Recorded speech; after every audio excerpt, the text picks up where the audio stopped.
চতুর্থ শ্রেণীর শিক্ষার্থী বন্ধুরা, তোমাদেরকে স্বাগত। দেখো, তোমাদের বইয়ের গণিত বইয়ের 22 পৃষ্ঠার 8 নং সমস্যাটির সমাধান আমি তোমাদেরকে দেখাবো। দেখো, এখানে কয়টি 5টি জেলার জনসংখ্যা দেওয়া আছে। টাঙ্গাইলের জনসংখ্যা কত? দেখো 40,37,608। তারপরে যশোর কত? 27,64,547। মাগুরা 9,18,419।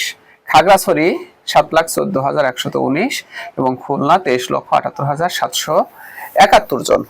এখন দেখো, এখানে তোমাদের দুটো উত্তর চেয়েছে। একটা হলো এই যে বিভিন্ন জেলার জনসংখ্যা, ঠিক আছে, অর্থাৎ 2024 সালের আদমশুমারির যে জনসংখ্যা, এই জনসংখ্যাগুলোকে ছোট থেকে বড় ক্রমে সাজাও, এটা সাজাতে বলছে। আমরা কি লিখবো এখানে সমাধানে? দেখো, এটা তো অঙ্ক, এটা সমাধান করবো। এখানে লিখে দেবো ছোট থেকে বড়, ছোট থেকে বড়, ঠিক আছে।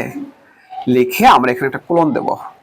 এখন দেখো, তাহলে ছোট থেকে, যেহেতু ছোট থেকে বড়, সবচেয়ে ছোট দেখো, এই যে এটা হলো সবচেয়ে ছোট, এই খাগড়াছড়ির জনসংখ্যা, এটাকে আমরা আগে লিখবো কত?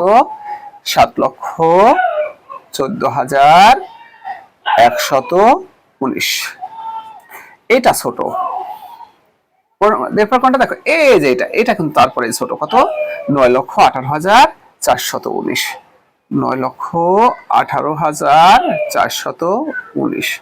ওকে, তার চেয়ে ছোট, মানে ছোট থেকে বড়, মানে ক্রমান্বয়ে বড় দিকে যাচ্ছি আমরা, তাই তো?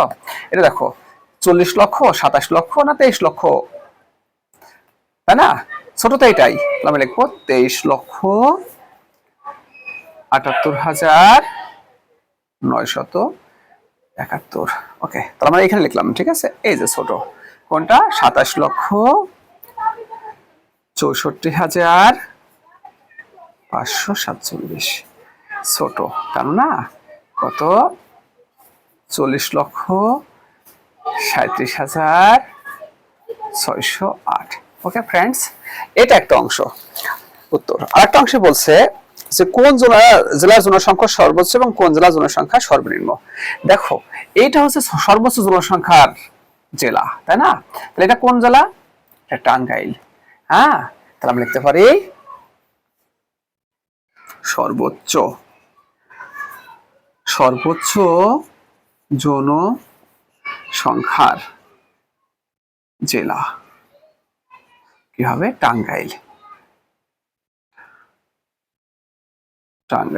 ওকে, দেখো উত্তর কিন্তু বলছে সর্বোচ্চ জনসংখ্যার জেলা এবং সর্বনিম্ন জনসংখ্যার জেলা। এটা কিন্তু সর্বনিম্ন জনসংখ্যার জেলা। এটা কোনটা? এ দেখো, খাগড়াছড়ি, তাই তো? 7,14,119। তাহলে আমরা লিখতে পারি সর্বনিম্ন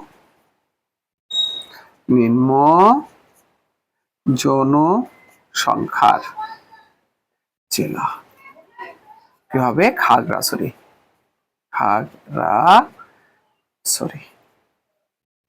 ওকে ফ্রেন্ডস, তো তোমাদেরকে অসংখ্য ধন্যবাদ এই ক্লাসে অংশগ্রহণ করার জন্য।